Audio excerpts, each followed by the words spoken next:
Hey everyone, welcome to another video review. This is a Transformers Buzzworthy Bumblebee Origin Bumblebee. You can see he is there. He's the Target exclusive. You can see him there as the vehicle mode.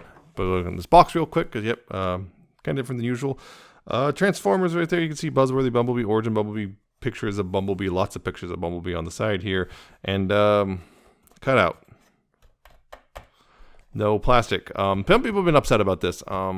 Because, well, basically the fear of, well, someone messing with a toy. And yeah, there's been a couple instances of people, taking the toy out of the packaging, but it hasn't actually been as widespread as I think people's feared it has been. It's just something to watch out for. So be careful. Like, I think someone reported like the gun was missing in theirs because, yeah, I think it fell out or something because, yeah, it's not in there securely. But yeah, you got up here, just got yellow with an Autobot symbol or logo, I should say. And Generations on this side, you have Bumblebee. I think that's the evergreen design. Some warrant copyrights and stuff on the bottom, and on the back you have some product shots and whatnot, and Origin Bumblebee and what he comes with, and warnings and all that stuff. It also comes with instructions, which are the really orangey yellow. Very, very straightforward, very easy to follow. For the most part, there's pretty much not a huge amount there. Yeah, well, you got Origin Bumblebee. Basically, the Cybertronian Bumblebee from the first episode of G1, where he twisted the left axle or whatever he said. Twisted his rear axle. I don't remember, which doesn't make sense considering he shouldn't have wheels. But at least I don't think he had wheels. I can't remember exactly if he had wheels or not. But yeah, it's a bit where in the beginning of the first episode, he and Wheeljack were doing a heist to get some energy rods.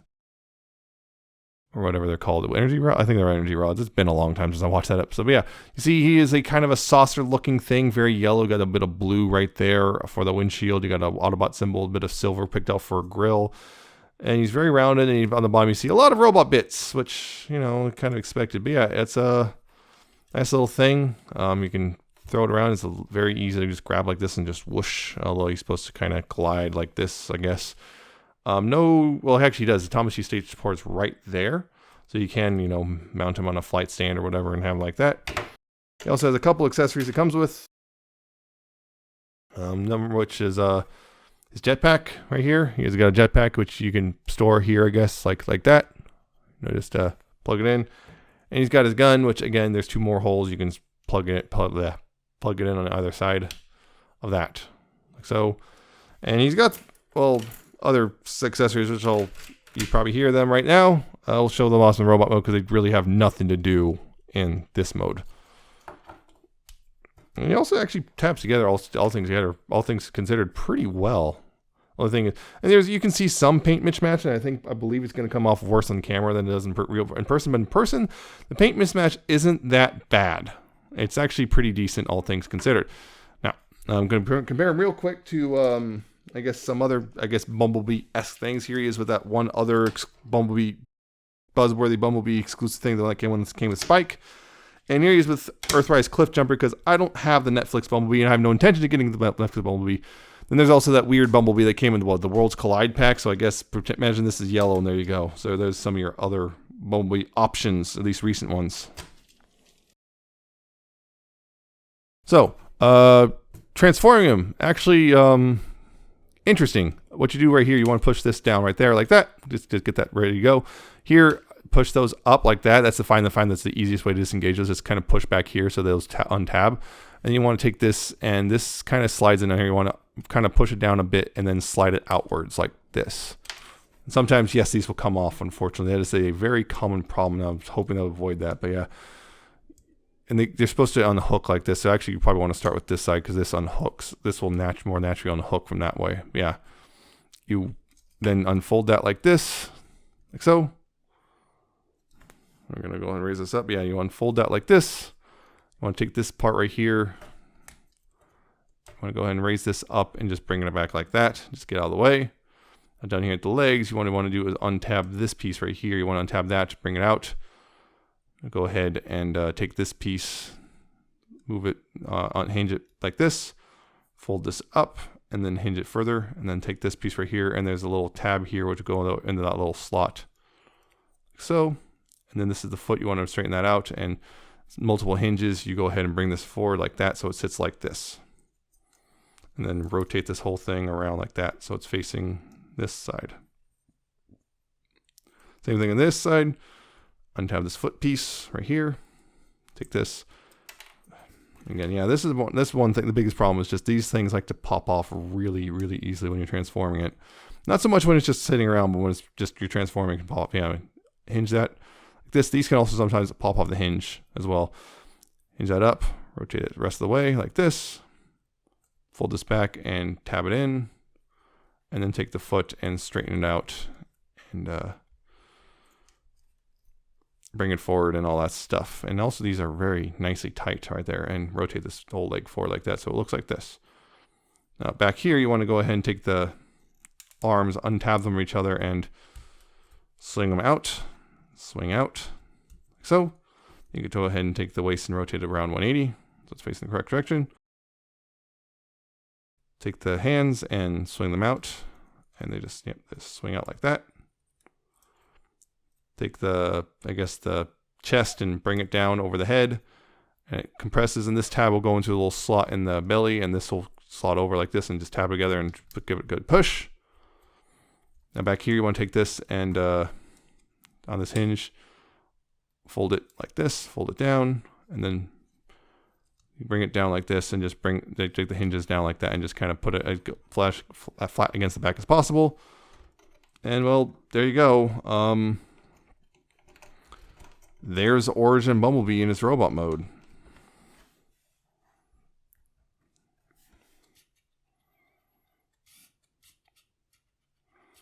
And honestly, this is one of those weird things. He's actually got a pretty good robot mode, all things considered. I mean, yeah, he's got a little bit of kibble on particularly the back here and the legs, but it's actually not as egregious as you think it would be. It's weird. One of those weird things where it looks worse in a lot of pictures and video than it does in real life. It's actually pretty decent. And from the front here, it looks really, really close to G1 Bumblebee. Just got some extras. Because again, it's the whole Cybertron mode, and it's one of those things where if you remember in the show, this kind of everything just kind of stretched out from him because the show cheated, as many of you are probably aware. The show very much blatantly cheated on a lot of this stuff. Yeah, but you can see little fake windows picked out here in blue because that's kind of like the animation and everything. And it's actually a pretty clever reuse. I mean, most of this stuff kind of winds up only like these pieces and the chest, this part of the chest really become part of the alt mode. Everything else is just kind of hanging off him, but still not bad, all things considered. Of course, he can take his gun and just make it peg in like so. He can shoot it, all that stuff. He can shoot his gun. Yeah, so that looks pretty good. Again, you got the Autobot symbol and this stuff, and weird scuff or there or something. I don't know what that was. And he's also got peg holes here on his shoulders. He's got a peg hole there. He's got peg holes. Hey, I believe he is technically fully compatible with the fossilizers as well, which kind of indicates to me at one point this was going to be a release in the one of the main lines rather than Buzzworthy, and they just shifted it over for reasons. He also has his jetpack, which, once again, you can just peg it into his back, and he can wear that if you want. Although I remember on the box it shows it's silver, and it's just black here. I guess they just cheaped out on the paint. Oh well, it looks fine in black. You can paint it yourself if you want. And of course, I believe this is compatible with a lot of the effect parts. So there's that. Should be anyway. And the other accessory, the energy rods. There's 5 of them. They're orange, and he can't hold them in his hands. These ends are too big. They don't go into his hands. They actually show on the in the instructions just him straight up holding them like, one just fell down. Holding them just kind of like this, just kind of wedge them in. And I guess that works because that's kind of how he's holding them in the show, but they also held them in their hands in the show. And yeah, it works, but it's just kind of weird. I guess it works. It's just it's disappointing that they maybe these little ends could have popped off so he could slide in the hand, pop back on. But that's more parts, and that'd be more expensive, and et cetera, et cetera, et cetera. And people are already grousing about it being $22 or $28 depending on where you bought them. Because yes, some Targets have them listed at almost $30 for some reason, which is alarming to say the least for something this small. So articulation though. Again, I keep finding weird stuff on him. Not sure why. Head is on, I believe, I think it's a ball joint. Yeah, it's a ball joint. Yeah.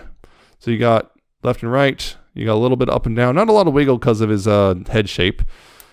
He's got shoulders fully articulated. I guess all the way forward and back, outward. Got a bicep swivel. Elbows more than 90 degrees. No wrist swivel. He has a waist swivel, which works. Hips go forward, back about that far. Although if you get that back, that thing off that thing, you got more back. Outward, you got about that far. You got a thigh swivel.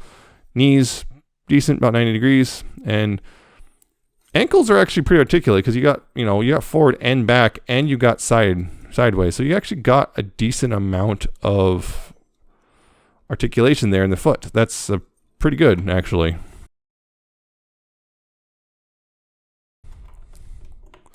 So yeah, pretty good figure, I should say. So again, quick comparisons.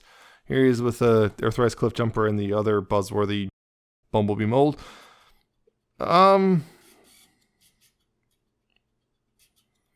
again, imagine this guy being yellow and not red and having more Bumblebee-esque stuff, whichever.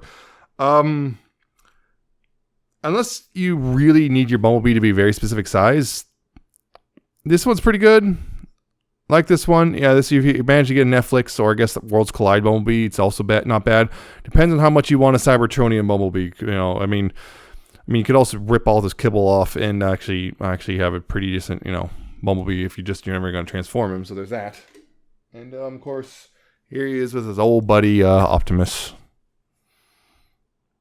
See, that's about the right height. So yeah, so Cybertronian Bumblebee here, the Origin Bumblebee, I should say. He is an interesting one because he is a Target exclusive. That's the thing. He's a Target exclusive because he's a wow, I cannot talk right now. Buzzworthy Bumblebee line. And the thing is, he's been selling out pretty quick because, once word got around that he's only a Target and then he just started popping up there, people started buying them crazy, including people who are reselling them on eBay and whatnot. He retails for about $22, $23, or in some Targets, $28. And at that point, $28 is kind of pushing it because he is essentially a deluxe with some a small deluxe with some extra accessories to make up for the lack of size. So $28 is kind of ridiculous. I don't know why some Targets are charging that much, but they are. I don't think he's really worth it at that price. If you get him for about the deluxe price, yeah, sure. He's got enough, particularly if you're looking for a Bumblebee, you just really like Cybertronian Bumblebee. He is a nice figure, but he is not a $30 nice figure. I wound up buying it not directly from Target. I would have found something that actually, because of shipping and everything, I don't know what they were doing, but they basically they made, I think, maybe $1 at most. So it would amount much how much I would have paid anyway if I was able to buy it online from Target anyway. Because right now it's certainly Target only in store. The good news was they were being sold in packs. They're being shipped to them in packs of 8. So most Targets had plenty, but the problem was a lot of people wanted them, so they sold out pretty quickly. I'm not sure when they're going to restock. If you can find them for a decent price, I think, and you're looking for a Bumblebee, go for it. But definitely don't overpay for this guy. This guy should not be costing as much as he does on the aftermarket. He is not worth that much. But he's a good figure, for sure. I like his transformation. It's actually a pretty clever way to handle the whole Cybertronian thing. Yes, he does have a lot of kibble, but it's not the end of the world, honestly, in my opinion, and he still looks good in his robot mode, even so. The paint matching works really well, considering, I believe it's a largely yellow paint on white plastic and whatnot, or translucent plastic, but the paint matches fairly decently, considering, again, yellow is hard to match. He's just a good figure, I think. He's just a pretty good figure, just good luck getting him, and don't overpay. I guess he's good, just not worth the some of the prices I'm seeing on eBay. I think I'm seeing now minimum $50 on eBay plus shipping on top of that. So don't get it for that price. He is not worth $50 at all. That's ridiculous. So that's it for this. I think he's good. If you get him at retail, go for it. I hope you liked it. I hope you found it informative and entertaining. I hope you like, comment, subscribe. Check out my Twitter. I'm at Nemesis Prime 1. Check out my Patreon. I'm a coffee. And I'll see you next time with another video review.